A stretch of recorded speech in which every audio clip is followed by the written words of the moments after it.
You won't find many supporters for the ideas put forward by the National Rifle Association here in cities like Washington, D.C., New York, Boston and San Francisco.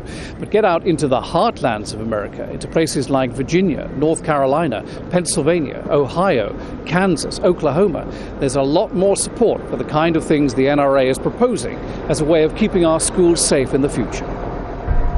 In Newtown on Friday, 26 bell tolls for the moment the shooting happened a week ago. In Washington, D.C., protesters tussled with security outside the National Rifle Association event. Shame on the NRA!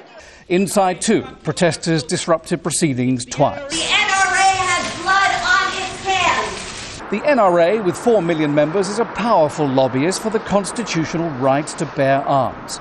NRA speakers said this event marked the start of a serious national conversation to prevent school shootings. Their main idea, more guns in schools. The only way to stop a monster from killing our kids is to be personally involved and invested in a plan of absolute protection. The only thing that stops a bad guy with a gun is a good guy with a gun. The NRA is launching a national school shield program to work with schools to beef up security on site. I call on Congress today to act immediately to appropriate whatever is necessary to put armed police officers in every single school in this nation. This was less of a press conference, more like an NRA event to which the media had been invited. Journalists tried to find out if the NRA's serious conversation about guns and schools would involve working directly with the White House. The leadership refused to answer, saying they'd take questions from journalists next week.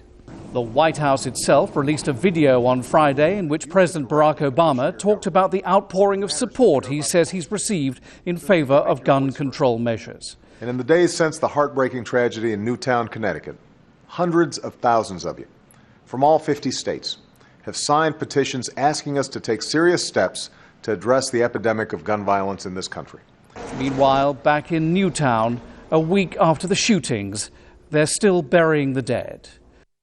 And next we await the outcome of the task force into gun control led by Vice President Joe Biden. In the meantime, several Congress people have bills ready to present to the new Congress, possibly to vote on when it convenes in January.